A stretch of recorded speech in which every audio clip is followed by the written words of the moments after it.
Our guest tonight is Jacob Hagnell of Recent Europe, the chief editor of the station. So welcome to the show. Thank you very much. And please describe how the Swedish media reacted on this horrible crime that happened in Stockholm just 2 days ago. Well, violent crime has been a common occurrence in Sweden for the last couple of years. A lot of migrant-related crime. Sweden is one of the worst countries in Europe right now when it comes to violent crime, and criminal warfare has become a common occurrence in all of Sweden. Of course, all of Sweden is shocked about the brutality of this murder, where a 39-year-old father was murdered in front of a 12-year-old child by a youth gang, as the report says. So the media is in shock, and the reactions has been very strong from the Swedish society about this horrible case. Mhm.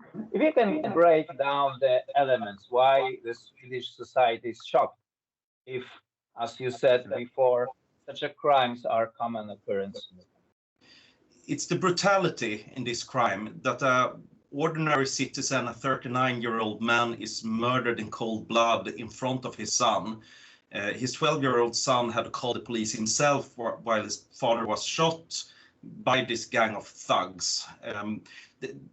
We have had a lot of where criminal gangs are shooting each other. We have had enormous problems with bombings in Sweden where innocent people have gotten hurt in that process. But this type of ruthlessness, it doesn't happen that quite often. A couple of years ago, a young girl was shot to death, and she was also of Polish heritage.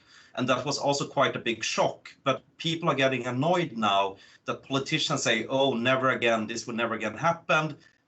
Then nothing happens by the liberal But we politicians. actually saw Swedish politicians lining up in the crime scene, and especially those who are in the opposition, as if they were trying to accuse the current government.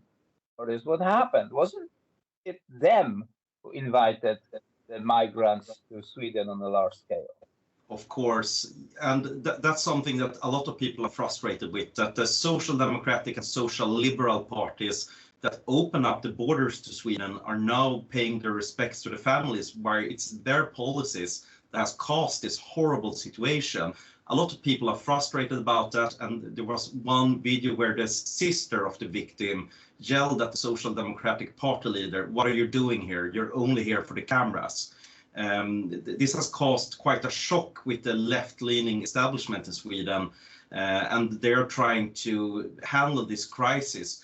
But they don't have any kind of trust. The Swedish people don't trust them to solve this crisis with the violent migrant crime that is plaguing Sweden right now. Right. Has the police established who was the perpetrators of the crime? Had they found them finally after what 48 hours of pursuit?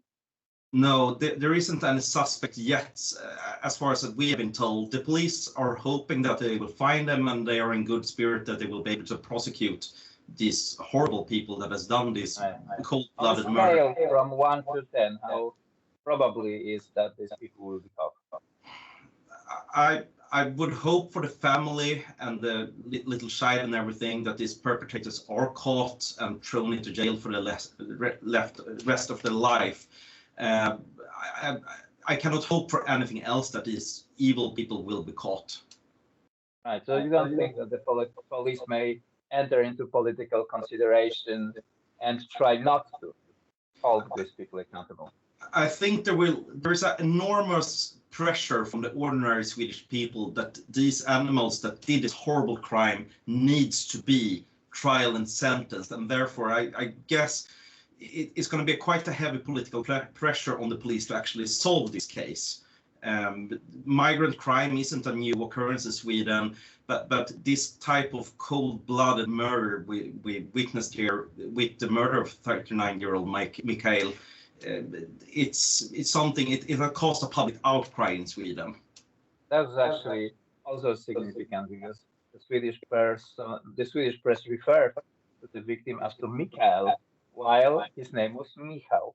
But that's obviously to make him more Swedish, and he was, as I can tell, pretty much well integrated into a Swedish society. So good for them and good for Swedish society. But also, have the approaching European election pretty soon. Do you think that occurrences, tragedy, like this we are talking about now, can influence the outcome of the election in Sweden?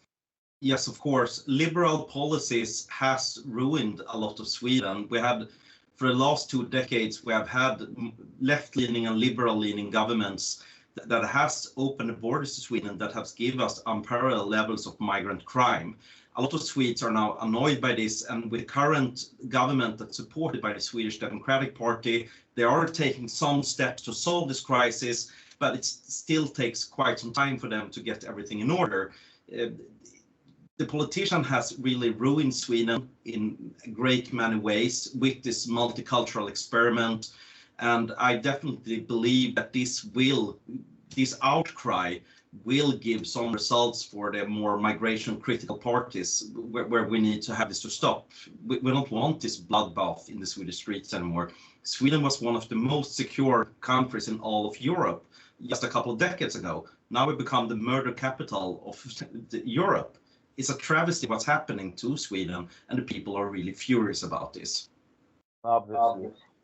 Jacob Hagnell of Riks and Riks, chief editor of the station. Sir, thank you very much for this brief conversation, and I hope you will talk more about the Swedish politics and the consequences that migration or unlimited, unhinged migration brings to the European society. Thank you very much for this conversation. Thank you very much, Alexander, and thank you for bringing this case up. Goodbye. Thank you. Goodbye.